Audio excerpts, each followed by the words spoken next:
Welcome to Beauty After Dark, where we discuss beauty in life's toughest of times. I'm your host, Crystal West, and today we have a very special guest, Elgenoie Brownlee Jr. Yes, ma'am. He is going to talk about his book and also his journey and what inspired this book. But before we get started, I have a gift card for you from 801 Fish. That's from our sponsor. So Thank when y'all you get so a much. chance, check them out. I'm so thankful. Yeah. And Most then definitely. also, we're going to start off with some icebreaker questions Sure. first. Go You ahead. ready? Yes, ma'am. Okay. I just got a few. Beach vacation or mountain getaway? Um, Beach vacation because I love the water. Okay, okay. Take a risk or play it safe? Nah, I'm taking a risk. The bigger the risk, the bigger the reward. Yeah, I like that in you. Okay. Plan ahead or go with the flow? It's crazy because I do both of them at times, and what I mean by both of them, I like to plan ahead so I can be on time.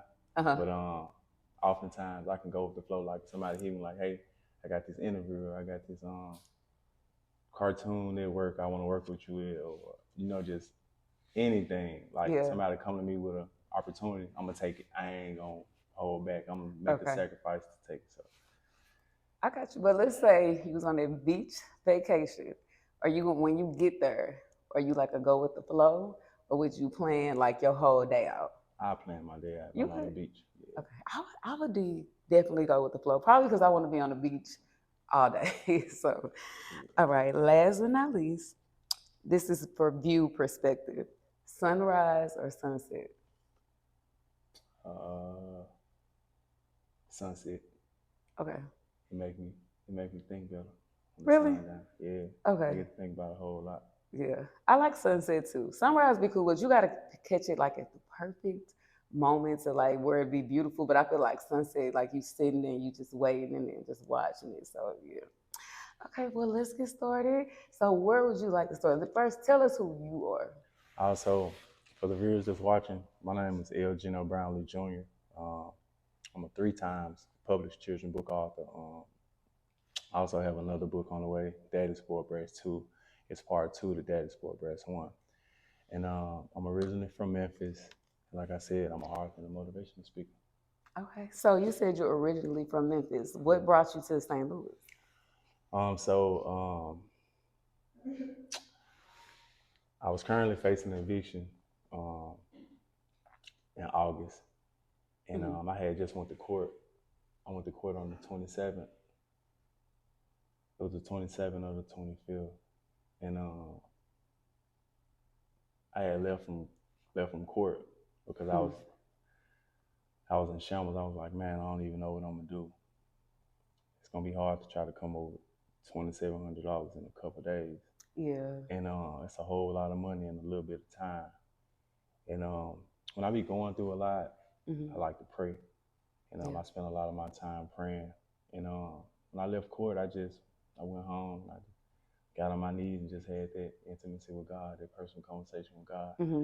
And I said, God, whatever you want me to do, let's do it. I'm gonna do a chin up, chest out. I put my head down for 1 second. I'm gonna pick it up. I'm gonna keep on going. Okay. So I immediately went in my signature prayer, got on my knees, and I just began talking to God. And I'd never been to St. Louis a day in my life. Before that prayer, I know a couple of people that had purchased some books for me from downtown Beale Street, but like I said, I'd never been here before, so I don't know nothing about St. Louis. While in prayer, me just having an intimacy with God, I don't think I just heard in my head just St. Louis, St. Louis, St. Louis, St. Louis. So I'm just like, out of all places across the world, never been to St. Louis. And I would have been like, why St. Louis? Yeah, Yeah, like, but okay, why let's St. go. Louis? But I don't question God. I'm obedient to him. I knew he put on my heart to do. So I got done praying, and I had the kids with me that weekend, and I had got the kids dropped off to their mom, and I went back to the house. I packed up everything I needed to get set up as if I was going to do an event, and I just put it in GPS, St. Louis, Missouri, 4 hours and like 28 minutes or something like that from Memphis, Tennessee, traveling, and I got on the road. Wow. I got on the road and I just came down here. So when I came down here, it led me downtown. right there in front of Charles P. Stanley cigar shop. And I seen some guys out there socializing. Me, I'm a social person. I'm easy to get along with people. Very respectful. And I parked the car, just got out, and I just spoke to a group of guys. And I introduced myself, let them know who I was, and let them know what I was doing, and so on and so forth. And I just put it on my heart to tell them. I said, look, I'm currently facing eviction at the moment. I'm not asking nobody for nothing. I'm just asking for some support. You know what I'm saying? Is there any location that you can give me where I can go out and sell my books? Because it can be different. It can be different when you're asking somebody for something, or it can be different when you have a product for sale. A person will be quick to help you when you got a product, but begging is a different thing. Because you got to look at the whole world. We got our own problems. Yeah. So I had got done spoken with those guys. I went on the inside, talked to the owner. He just told me it was cool. So I had set my banner up, the one you guys were seeing online and things like that. I set my banner up, and I set my books up. It really was it was normal for me because I do it back in my hometown. Okay. So I began setting my stuff up. Got a few sales. The first weekend, I admit it was real slow. I had came down here, but I think that for that entire week, I had stayed from Sunday to Sunday.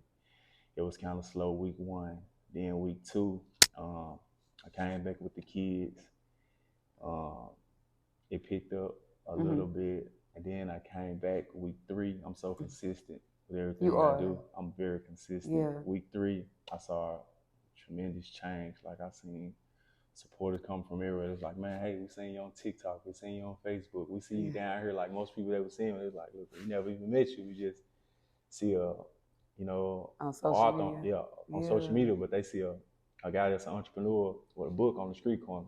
Most people normally see books in venues or bookstores or the library, things like that. But to see a entrepreneur out there on the street corner chasing the dream, it was different for everybody. They just pulling up. So that was week 3, and this maybe week 4 or maybe week 5, I've been down here so consistent. Like I'm saying, the love and support I received from St. Louis has been unwavering. But I did lose my. Go ahead. No, you go ahead. You lost what? Yeah, so I did end up losing my place in the process of facing eviction. Yeah, okay. I ended up losing my place in the process.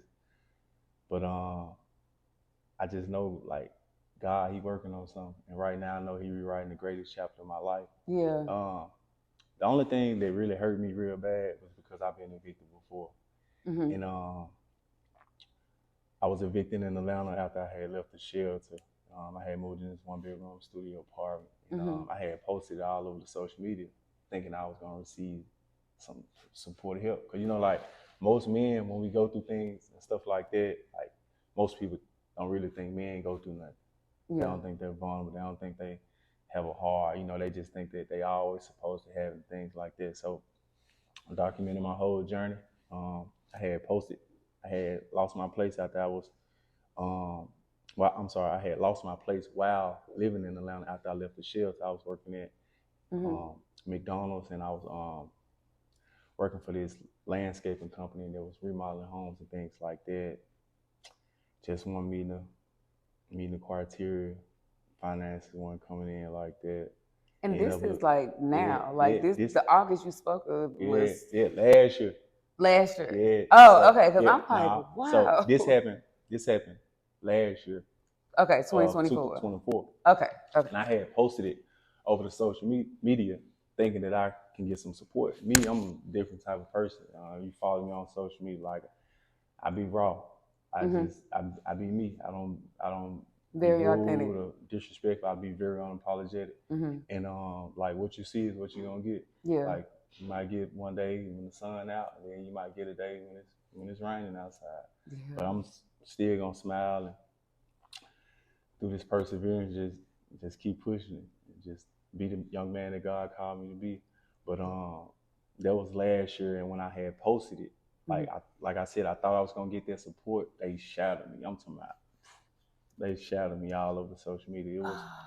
It was so much negativity And them comments. Yeah, I'm talking about they drugged me bad, but I stayed prayed up. I stopped talking about my journey because it hurted me so bad, you know, as far as everything that I was going through. I just shut out from talking about what I was going through and so on and so forth. So I just kept chasing my dream, you know, writing.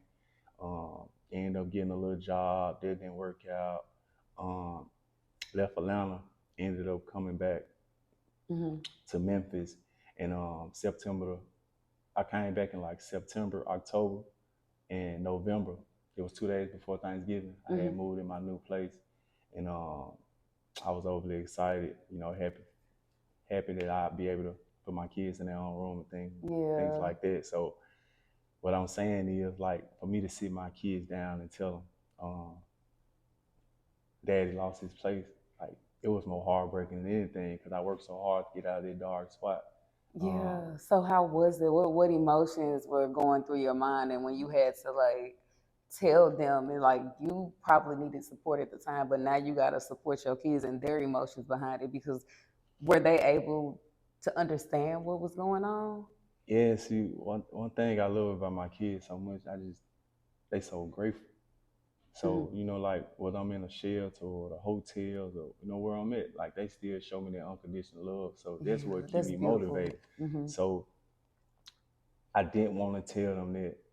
It's so crazy because even while all of this stuff was going on, my daughter, she had a birthday and I had to tell her this a couple days before her birthday, but we still went on with the birthday. She still got everything she wanted. We went skating. We went skating, and we most definitely we had a great time. But just me sitting them down, telling them that, it kind of broke me because I worked so hard to get out of that dark spot. But you only be in certain areas for the moment. Like most time we move in homes and things like that. We think everything gonna be forever, or we think it's gonna last a long time. God just probably have you passing by because He's setting you up for something greater. And Absolutely. I just learned how to be thankful, you know, for life today. I still have my children. I'm currently still battling with the divorce and things like that. It's almost over, and I'm just still trusting God even when I can't trace Him. So I know I may be talking about God a whole lot in this this interview, but He literally came and got me from hell. Yeah. So I just look at it like, you know, I'm just thankful. I'm thankful to be on this podcast, this interview. You know, I'm thankful that I'm still pushing. I still have a sound mind. You know, I'm just grateful. Yeah. So let's talk about when God pulled you out of hell. What was hell like for you?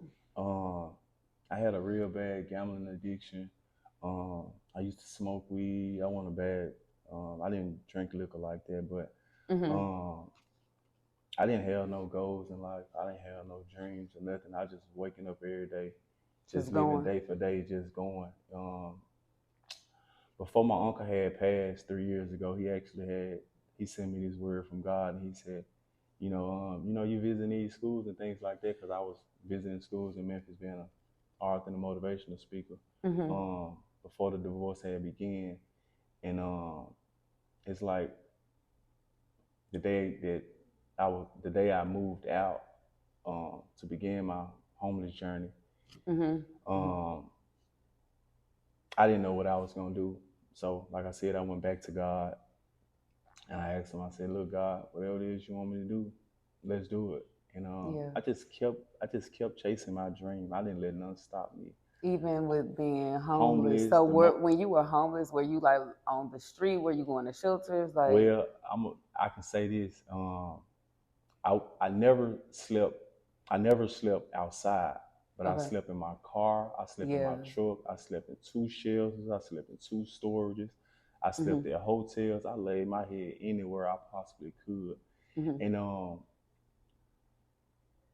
what it taught me out of going through all of those things, and, you know, still going through some things right now, you know, I'm not going to look like what I'm going through. I'm going to look like where I'm going to. Each and every single day, I'm going to wake up, I'm going to smile, I'm going to be thankful, I'm going to keep on pushing. I'm going to be the voice for the people that's afraid to show what they're going through, you know, because there's so many people that could be experiencing homelessness or having on the verge of suicidal eviction thoughts, or anything. Yeah. and they could be facing, like, I can only imagine how many people in St. Louis going through an eviction right now, but they're not talking about it. You know what I'm saying? So, what words would you tell them? Like when you were going through your process, what would you tell them? Like, talk to somebody. Like, don't hold it all in, because that's a lot, especially if you have kids. Well, you know? I'm gonna say this, and I'm not ashamed to say it. My kids brought me out some darkest spots in my life. Like me just venting on me, just expressing my feelings and telling them how I feel. Like it's even been times where I was just ready to give up. And I had my daughters.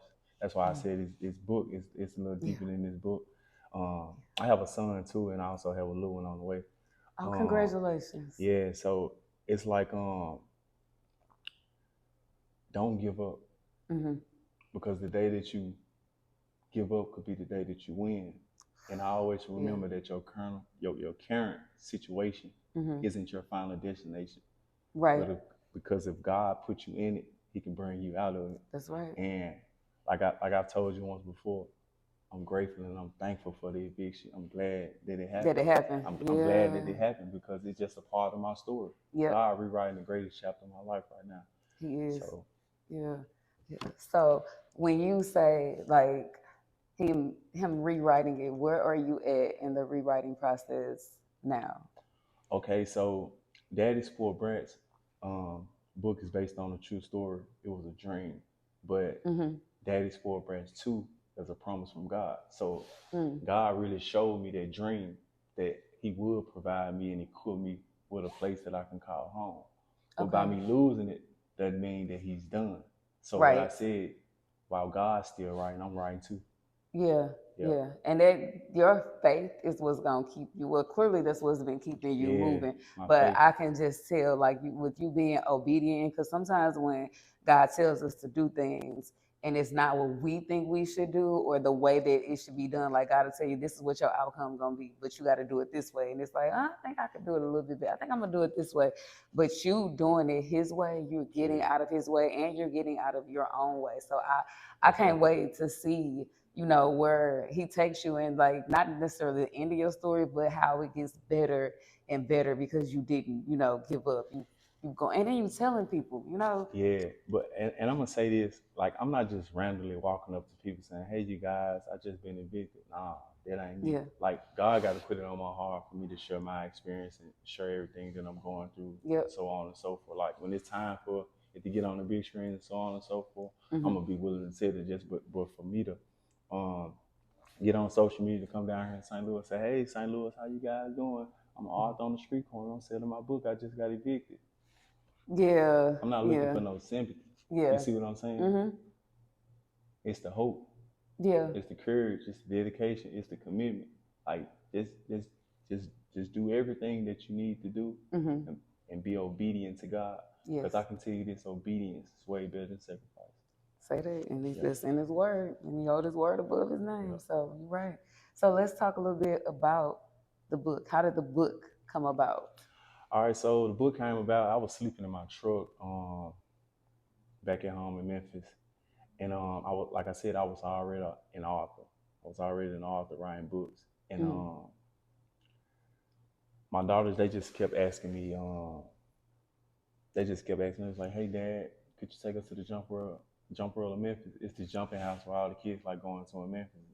I had struggled real bad financially, trying to provide for them with clothes and 3 meals and putting them in a hotel every night and so on and so forth. Oh, so they were with you sometimes at the hotel? Most definitely. I documented the whole entire journey, and it's what's so crazy is like I've even shared my story to the world.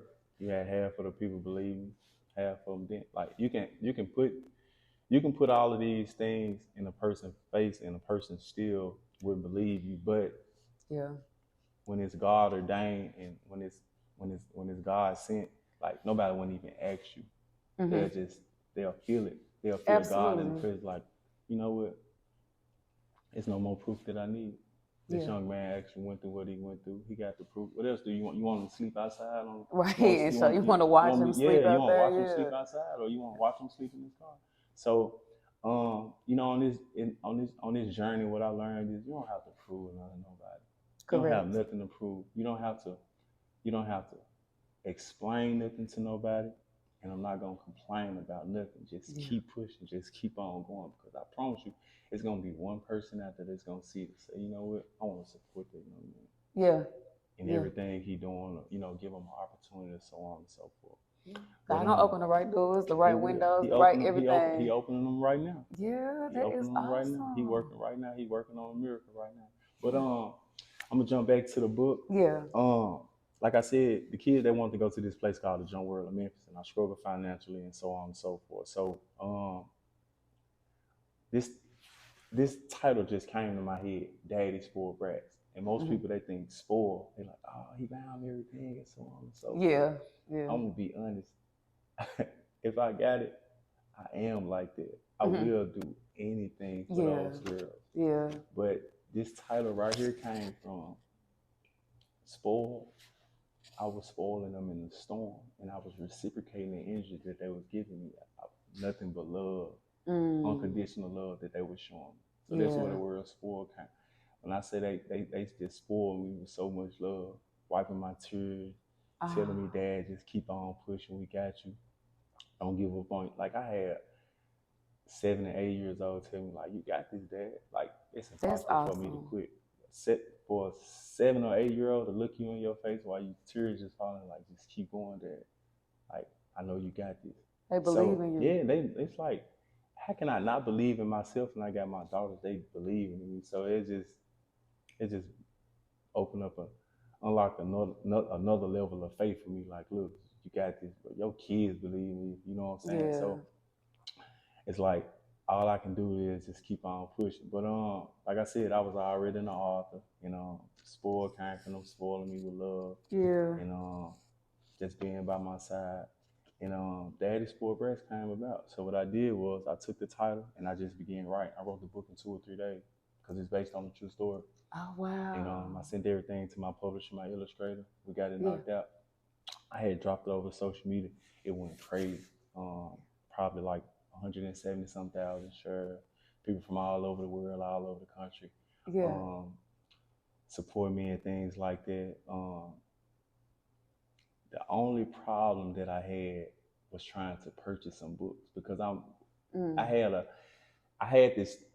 my plate full. Like, I had my plate full. So I'm trying to provide 3 meals throughout the day. Then I'm trying to put a roof over their head. And then I'm trying to still chase my dream at the same time.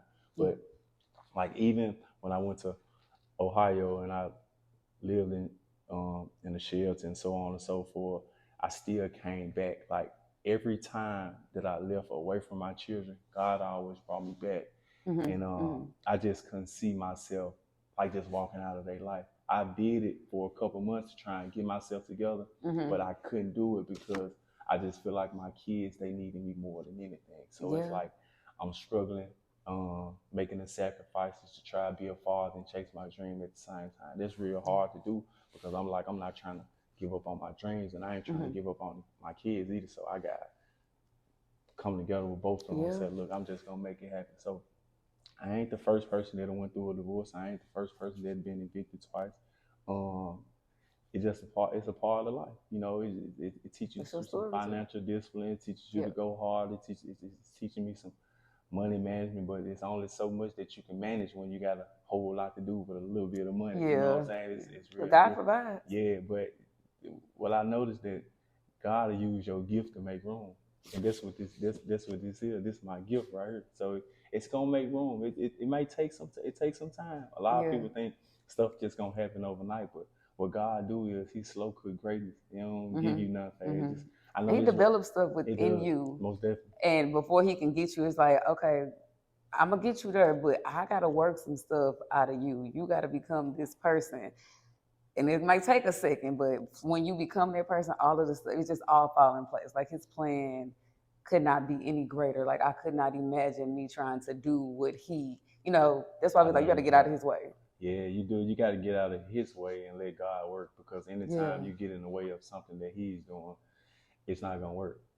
Ever. You gotta go out. You gotta go out and do what God wants you to do, even if it hurts. So I did was, I was cutting grass, working these temp jobs. Just none seemed to work out with me with those jobs. 'Cause like back at home, I might be working at a temp job. I might be there 2 or 3 days, and then they may lay you off, do the slow work. Or, I might run into a transportation problem, anything. Jobs just didn't seem to work. But I don't have a problem working one, but I just couldn't find a consistent. But even through everything that I was going through, I was still able to manage to get this book published. And even right now, back in my hometown, I sell water and Gatorade at 33 years old. I sell water and Gatorade while marketing my book at the same time. Yeah. And I stayed in my place for roughly 10 months. The lease was up in December. And I applauded myself. I said, you know what? I'm so proud of me. You should. I went 10 months selling water and Gatorades in my books on the street corner to provide for my household. And I managed to stay there long. And I didn't punch a clock, not one day. Yeah. It all came from the hustle, the ambition, and the God-given I was time. going to say, yeah, because God sustains you. It's God. It's God. Oh, wow. Okay. All right. Well, so where can they get the book? Do you have, I'm going to link your Instagram, but so is the, in your bio, is the link there, or like where can people purchase they your can book? purchase it from Amazon, Target, Walmart, Barnes & Noble. And on Amazon, within the past 2 years or something like that, they dropped my book down. It first it went on there for 23 to 25, and they just was, I don't know, it's something with Amazon that they do over the past years. If your book's not selling like that, or if it's in a different genre or XYZ, they'll drop it or something. Yeah, they just been dropping it. So it's probably like $7 or $8 on Amazon for the soft copy. Everybody go buy this book so it can drive up the sales, and they can put their book back at $25. I'm quite sure it is worth it. And to see, a Black man being a father like that's Most amazing. definitely. Yeah. So do you go ahead? Go ahead. No. Well, so I'm not just necessarily too much focused on Amazon, because a lot of times I run into a problem where people say, "Hey, I see your book on Amazon for $7, $8, but you selling your paperbacks for $25, and you selling your hard copies for $40. That's the Amazon price. It's in person. You're not paying for the book. You're paying for the experience. Yeah. So I'm not gonna drop my price for an opportunity. You got to leave me on the shelf till you're able to afford me. If you want to go grab it from Amazon, you're more than welcome to, but it just won't be signed. So, so, and you know your worth. Yeah, I do know my worth. Like I said, I have a lot of people, they try and bargain with me and go back and forth, but I'm like the young people. I'm standing on business. Yeah. Okay, well, do you have any closing words that you would like to say, or like what beauty did you find in all of this that you can leave the viewers with? Consistency. Just stay consistent. Like, it's so crazy because I didn't even talk about it. I was sleeping in my truck and I met Jennifer Hudson. Really? Yep. Okay, I seen your post. Yep. I was sleeping in my truck. I had visited this school, and I was encouraging the kids and hyping them all up for the TCAP and things like that. The book wasn't even published yet. It wasn't even out yet. Oh, so because I seen you holding, like you was standing next to her, and I seen the picture, so it hadn't even been published yet. It wasn't even published yet, but I'm gonna show you how God works. I was visiting these classrooms, just giving these kids some motivational speeches, just encouraging them. Look, it's treasure in the trenches. Just because you're from the hood, don't let nobody think you ain't going nowhere. And that's where I spend a lot of my time in poverty. And a lot of people say, "Hey man, you come to St. Louis, you know what I'm saying? You on the ghetto side, and they doing this and they doing that, and XYZ." Hey, look, I was downtown Washington Street. They were showing me love down there. Absolutely, What make you think they won't show me love in the ghetto? See, most people they try to go where they try to go places and make people love them. I like to go where I'm loved at. Yeah. I don't spend a lot of time trying to make somebody appreciate my value. I don't do that. And that ties into you saying earlier when you was like, you have no point to prove. Nah, you don't. Yeah. You'll never have no point to prove, because when you working with a person, everything that you're doing, or it's gonna be pure, it's gonna be genuine. Like Yeah. even when you reached out to me, like I ain't say I charge this or X, Y, Z or so on and so forth. Yeah. Because it's not always about the dollar amount. It's about the relationship. And what I want to let entrepreneurs know, like, don't always, you know, be looking forward to a dollar amount, because you can have an opportunity that's way bigger than a dollar. You just do what God wants you to do. That's it. So yeah, for the people that's watching, the beauty that I found is just being consistent. I met Jennifer Hudson, Spike Lee. I received the key to my city. Okay, I visited more than congratulations. 200 schools being a motivational speaker. I hope to get in some schools down here and collab with some educators in elementary, middle schools, high schools. I've spoken to some colleges, prisons also. You know, just sharing my testimony and story. You know, a lot of time, you know, people afraid to, you know, get on the street corner with a book, but that's why I thank God that He made me different, because I'm not trying to be like nobody else.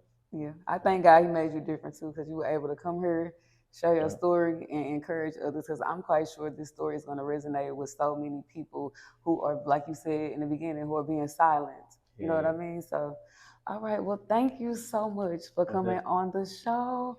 So that is it, guys. Until next time. Bye.